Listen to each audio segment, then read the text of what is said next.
Fala galera, tudo bom? Eu sou o Cássio, você está na Code Yourself. E galera, seja muito bem-vindo a essa série de aquecimento para o nosso evento de ponta a ponta. De ponta a ponta é um evento prático focado em trazer clareza sobre como construir aplicações do zero até o deploy. Esse evento vai ser gratuito e vai rolar entre os dias 28 do 11 até o dia 4 do 12. Para se inscrever é bem fácil, só clicar no link que está aqui embaixo na descrição, se cadastrar lá com seu nome e com seu e-mail que você vai receber todos os dados para você acessar esse evento, beleza? E no vídeo de hoje nós vamos dar início aí a uma série aí para a gente desenvolver uma aplicação com back-end, front-end e também banco de dados SQL, beleza? Bora lá!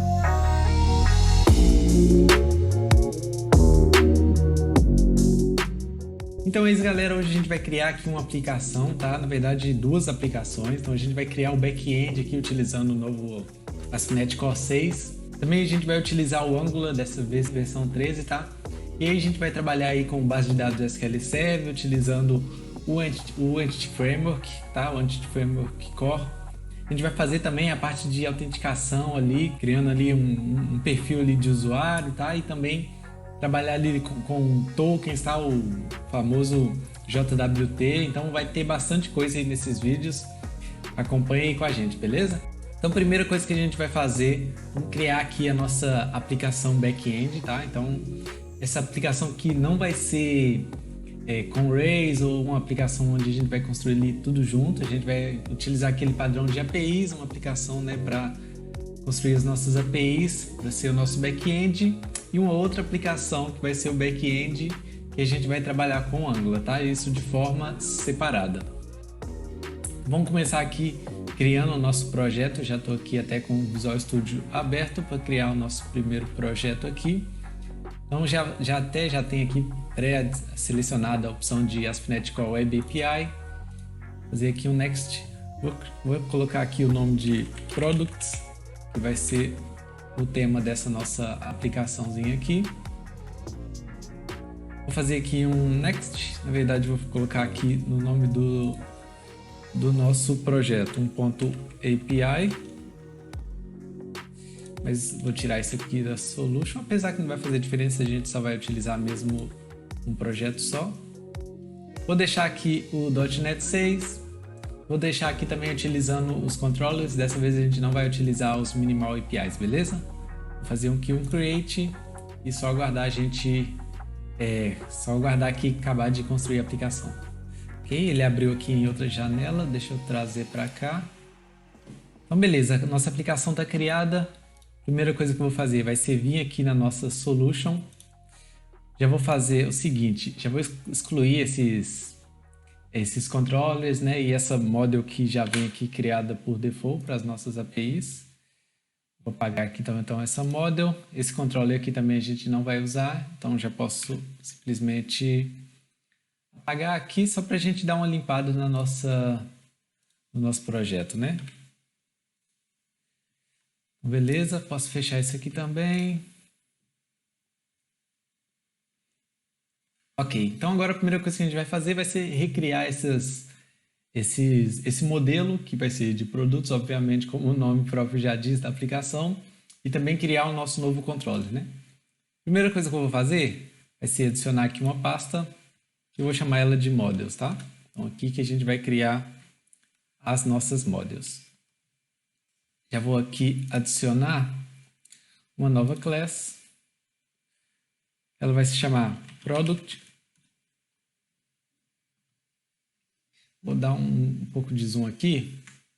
Eu tenho esquecido de fazer isso nos outros vídeos, tá? Então, para facilitar, vou dar aqui um pouco de zoom. Eu acho que assim, deixa eu ver aqui se já fica bom o tamanho, mas eu acho que esse tamanho fica o suficiente, talvez um pouquinho mais assim, 146 mais ou menos, eu acho que já fica bem melhor, né?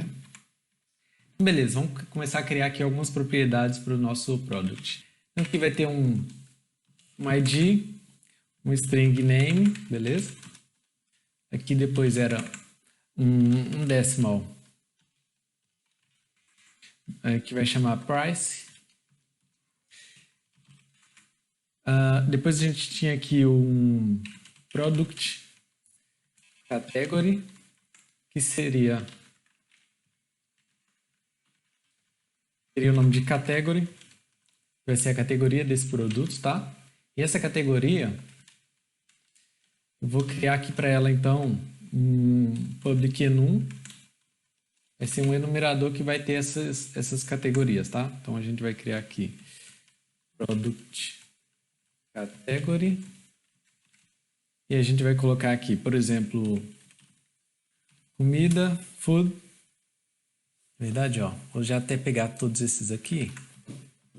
Eu já vou trazer para cá. Então, só alguns tipos mesmo, só para a gente ter algum valor aqui para não ficar muito pobrezinha a nossa classe. Então, comida, conveniência, commodities, bens duráveis ou digital, beleza? Então, ok. Agora, o que a gente vai fazer? Vamos aqui vir e criar o nosso controller que a gente pagou. A gente pode criar simplesmente aqui uma nova classe e implementar tudo. Eu vou selecionar essa opção controller aqui, que aqui ele tem a opção de criar um controller vazio e já traz lá o base controller e também parte de rota, algumas coisas já vem pré-configurado, tá bem? Mas vocês vão ver aqui. Então, products controller, vou adicionar. Na verdade ele não veio com nada, né? Mas não tem problema. Só veio aqui mesmo o base controller, mas que também, enfim, isso aqui a gente poderia ter colocado e veio aqui também um método, mas que a gente vai apagar. Esse controller aqui a gente vai trocar para o controller base. E agora a gente vai criar um primeiro método, né? Então vou colocar aqui um public async task action result, vai chamar getProducts, beleza? Eu vou deixar aqui vazio. Na verdade, antes disso vou até fazer o seguinte, eu vou comentar isso aqui porque para criar os produtos, a gente precisa obviamente de uma base de dados para onde guardar esses produtos, né? Então vamos fazer o seguinte, já vamos instalar aqui o nosso Entity Framework e configurar já para a nossa base de dados, tá? E a gente dar seguimento nisso aqui. Porque justamente isso aqui não vai buildar. Eu posso até fazer um return new aqui, só pelo buildar.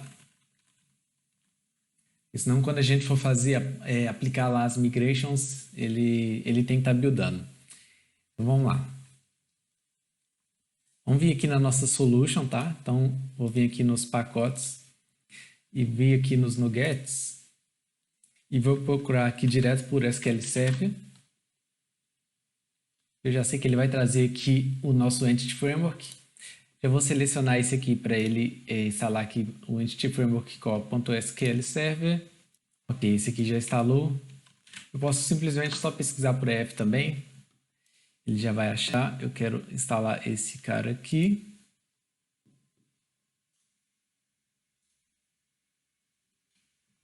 Vou instalar também o .tools.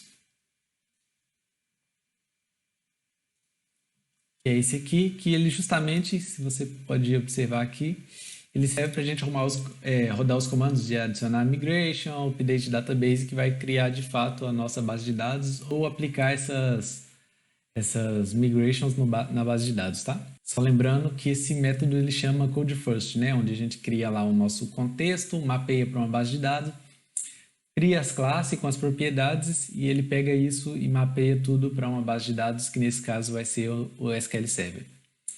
Vou instalar aqui essa biblioteca também. Só faço aqui um OK.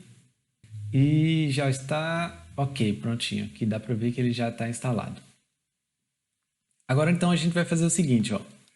Aqui no nosso app settings, eu já vou criar aqui a nossa connection string para a base de dados, tá? Então, connection string, na verdade, assim, se eu não me engano, mas eu tenho aqui também já fixo, já em algum lugar, justamente para a gente conseguir apontar isso aqui para uma base de dados, tá? Que vai criar.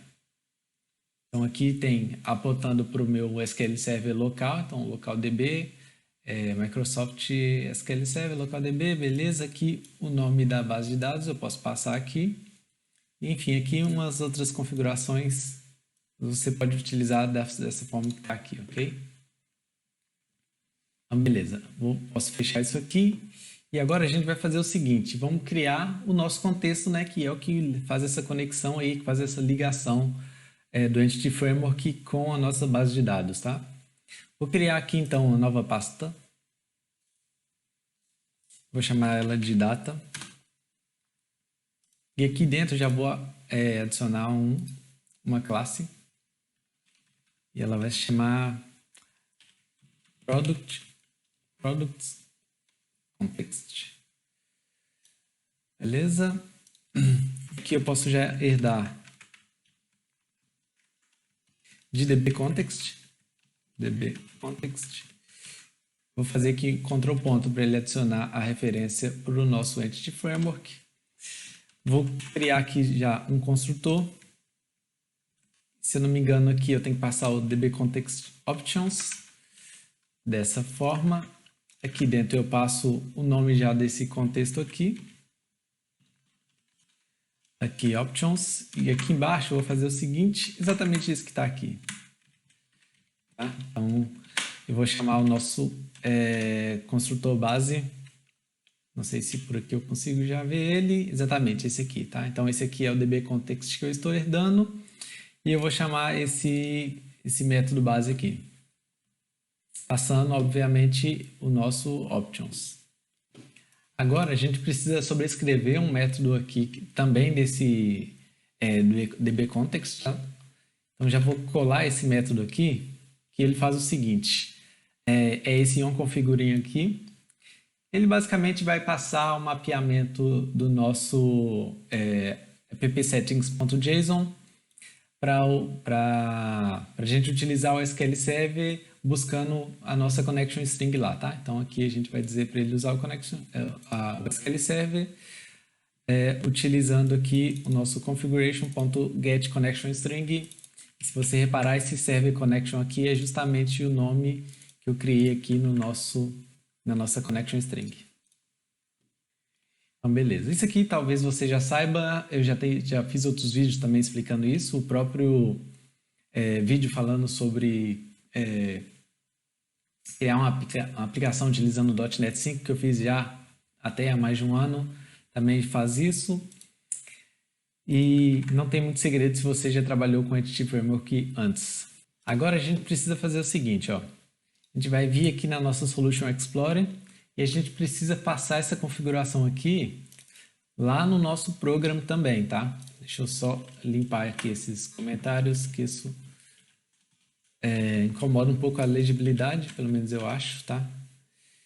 Beleza, então a gente tem aqui o nosso novo programa que basicamente tem toda aquela configuração que antes ficava no arquivo startup, tá? E já não existe mais aqui no .NET 6.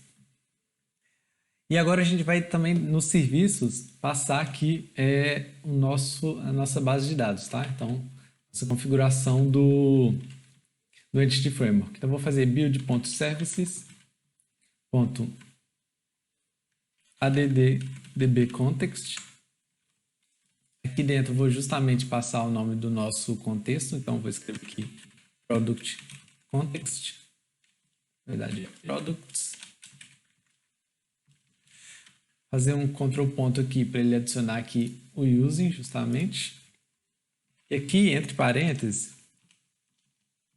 eu vou passar aqui options.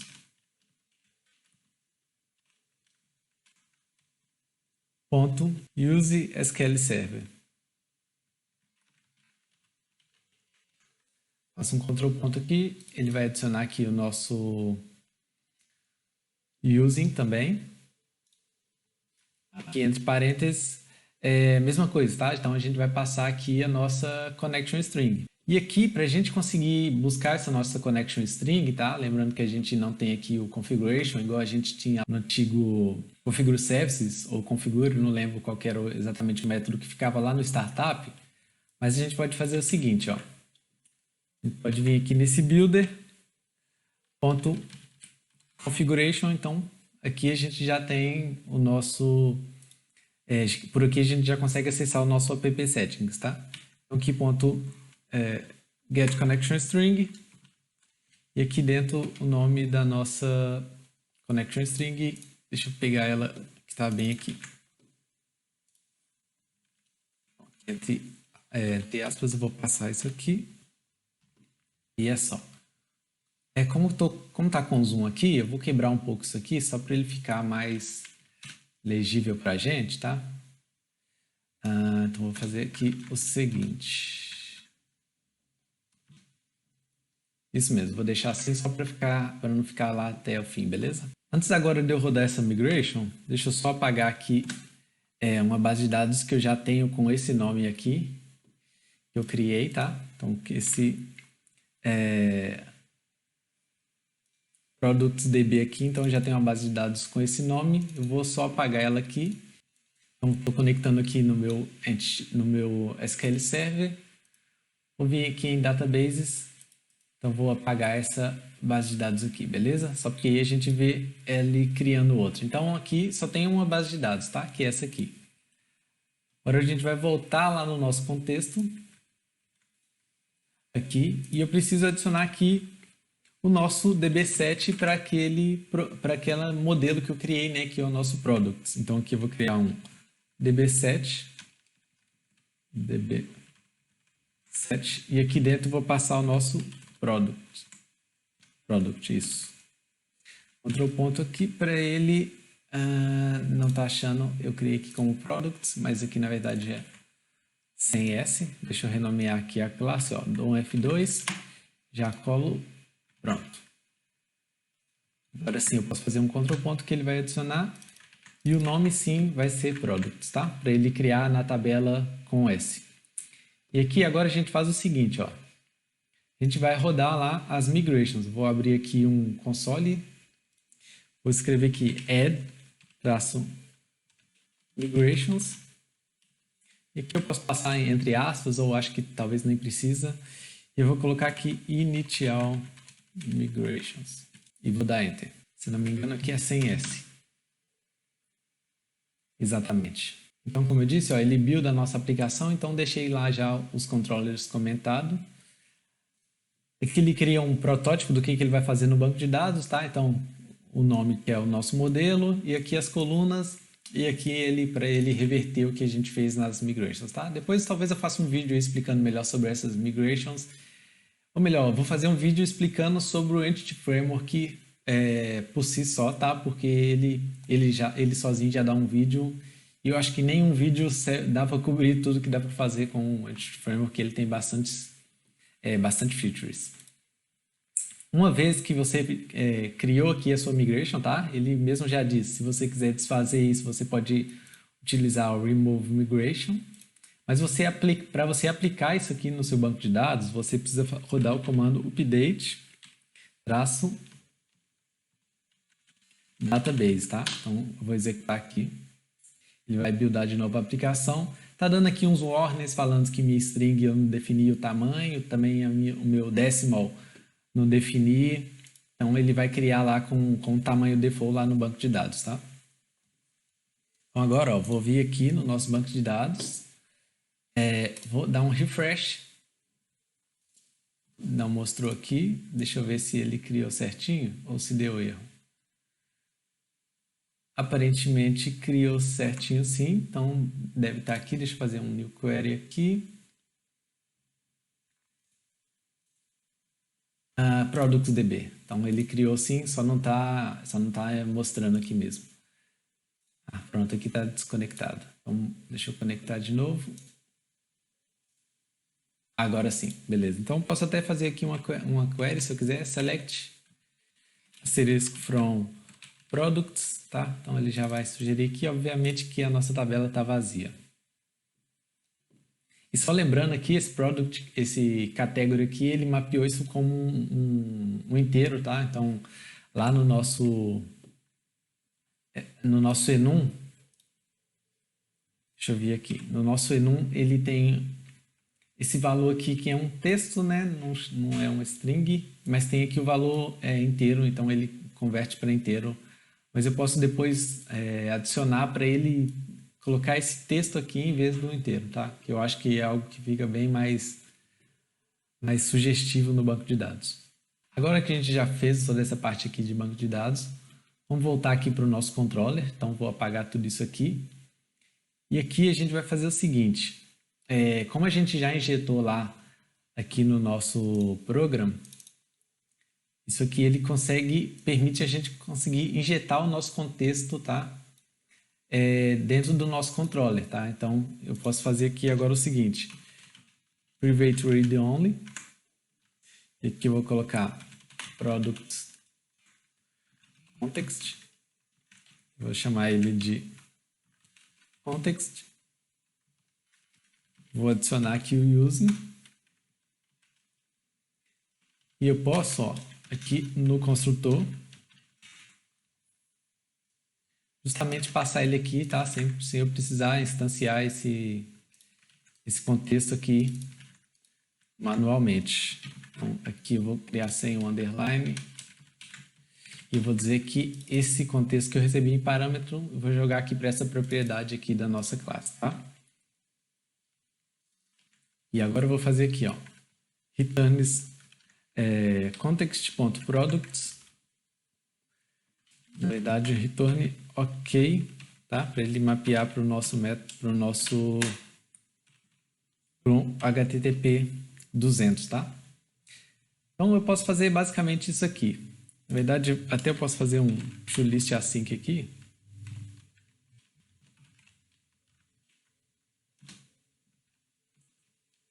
Justamente porque eu quero utilizar aqui, já que eu estou utilizando aqui o método assíncrono, então eu vou utilizar aqui um await para a gente não ficar com nenhum warning aqui no código, beleza? Agora, só para a gente conseguir visualizar isso aqui no nosso banco de dados, vou criar aqui também um método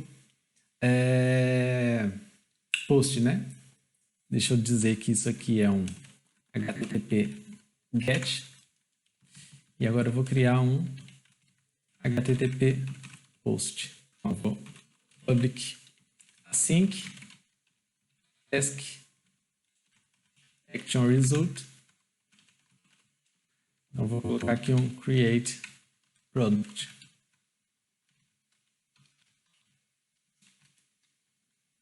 E agora eu vou fazer o seguinte.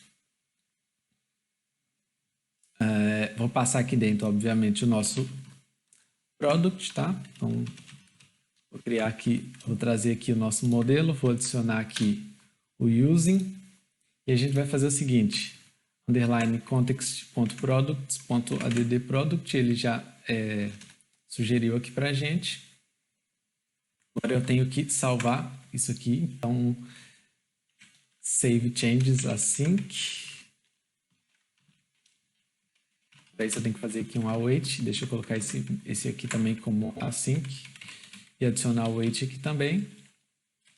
E agora a gente já pode justamente retornar isso aqui num 200, tá? Então, return ok. E entre parênteses eu vou passar justamente esse product aqui. Tá? Aqui ele já vai criar lá o ID na base de dados e vai retornar para a gente com esse ID. Vamos só fazer o seguinte, a gente ainda não executou isso aqui, né, utilizando o Swagger que ele já traz para a gente por default. Antes disso, deixa a gente só configurar aqui essa rota certinho.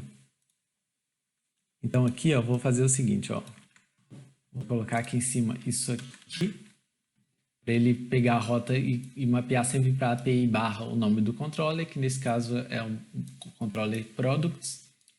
E aqui eu gosto sempre de colocar de configurar manualmente aqui a nossa rota. E vou dizer para ele mapear para o nosso products. E aqui eu preciso só passar uma barra, tá? Que aí ele fica minúsculo, em vez de pegar maiúsculo aqui do nosso controller. Vamos executar aqui agora a nossa aplicação. Provavelmente ele vai abrir aqui na minha outra tela, não sei porquê, mas ele sempre faz isso. E agora sim. Então a gente já tem aqui o Swagger mapeado para o barra products em minúsculo. Vamos testar aqui o nosso método get. Obviamente que ele vai trazer aqui um array vazio, já que não tem nada na base de dados. E agora sim vamos testar aqui esse nosso post, tá? Vou excluir esse ID aqui, que não vou precisar. Então, vou criar aqui, por exemplo, produto batata 860, por exemplo, categoria 0 mesmo, que é de alimento, tá? Então, vou fazer aqui um execute. Ele já retornou 200 com esse ID aqui, ó, EFC, alguma coisa, e termina com 57. Vou aqui abrir o nosso SQL Server, só para a gente executar de novo e ver que ele já criou aqui na base de dados, então tudo certinho. Vou fechar aqui, não tem problema. Então agora faltou só a gente criar os outros dois métodos, né? Então, vamos lá. HTTP put. Vou pegar aqui a rota também. Deixa eu adicionar aqui de uma vez. Public async task. Você não precisa necessariamente criar os métodos como assíncrono, tá? Eu que gosto de fazer isso. Opa! Action result. Update product. Aqui. Assim.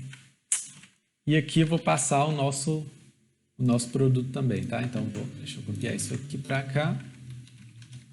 Aqui a gente vai adicionar uma validação caso não encontre esse produto na nossa base de dados, né? Então, vou fazer o seguinte. Var dbProduct é igual a context.products.findAsync. E aqui dentro eu posso passar o ID desse produto, tá? Então, posso pesquisar aqui por product.id. E aí, vou fazer aqui um if dbProducts igual a nulo. Eu só vou retornar aqui um not found, tá? Então, return not found. Nem vou colocar texto, não, é só para exemplificar mesmo. Ok, que ele está falando que nunca vai ser, como é que é? Nunca vai ser igual a nulo, porque é uma task, né? Então, esqueci aqui de criar o await. Se ele não for nulo, o que eu vou fazer? É mais ou menos o que está sugerindo aqui, mas eu não vou setar o ID, porque o ID ele já vai ter na base de dados.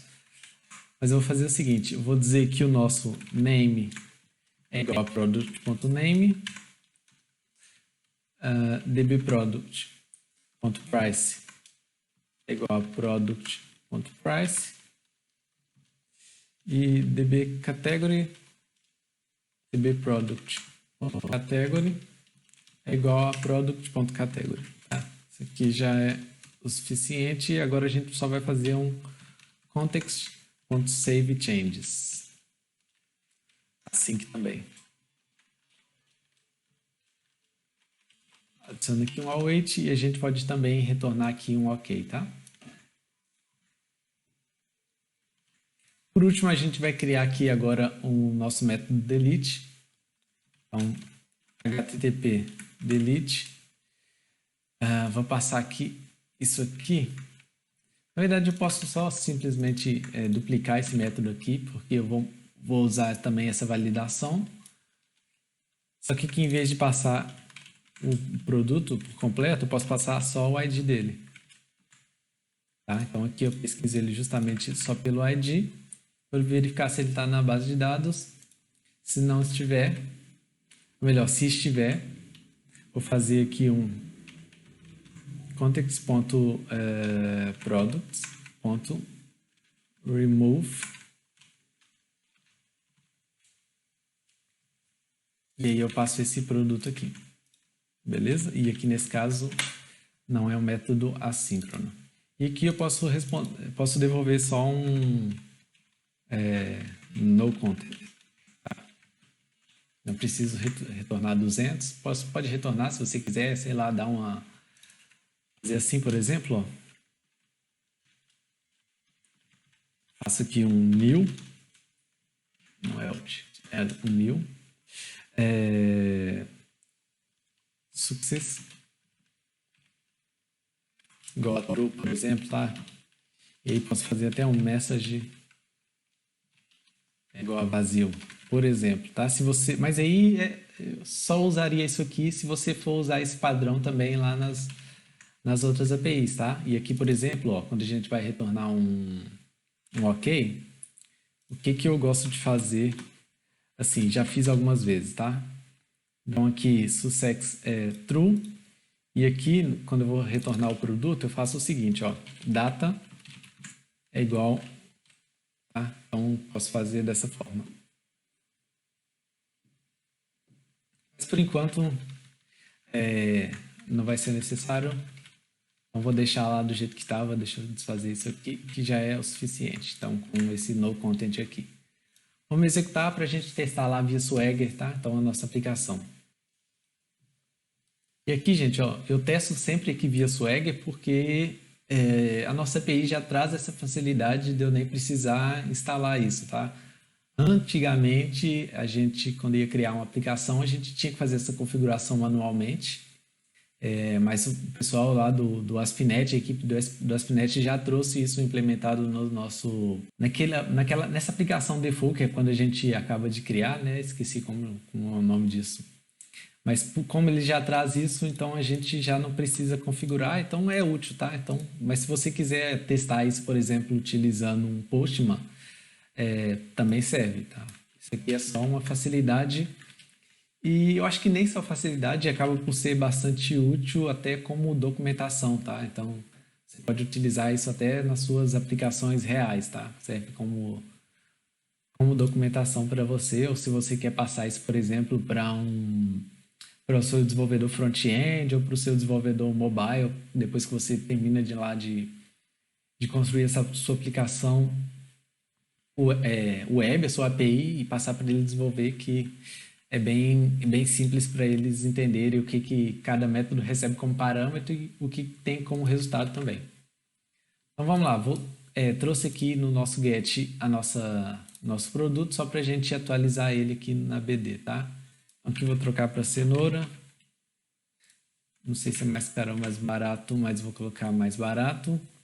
Vou deixar essa categoria aqui mesmo. E ele deu um erro aqui, deixa eu ver o que é. Ah, ok, não era no post, né? Era para vir aqui no put. Lá eu estava tentando criar com o mesmo ID, né? Então foi esse erro. Então, beleza, eu quero atualizar, justamente atualizado, então posso voltar aqui no nosso get. Então, se eu vier aqui executar, ó, tá como cenoura, preço 7.6, e aqui no nosso banco de dados, vou executar de novo, 7.6 cenoura, tá? E agora só vou excluir só para a gente testar. Então, vamos lá, vou colar aqui o nosso ID. E pronto, ele já retornou aqui um 204 de no content. Se a gente vier aqui em cima agora e executar de novo, vai trazer novamente vazio, tá? Galera, ó, vou parar por aqui, tá? Só para não ficar muito grande esse vídeo aqui. Mas, ó, em seguida, provavelmente, não sei se já vai ter aqui o vídeo aqui embaixo numa série para você, ou talvez para a próxima semana, se você estiver vendo esse vídeo, tiver pouco tempo que eu lancei, então talvez na próxima semana já tenha lá a parte 2 desse vídeo, tá? Então vou dividir só para não ficar muito grande, onde a gente vai criar depois a parte de front-end para a gente consumir essa API que a gente acabou de criar, e também a parte lá de autenticação do JSON Web Token também, para explicar para vocês como que você pode trabalhar com isso, tá bom? Então é isso, galera, muito obrigado por assistir esse vídeo, tamo junto e até a próxima.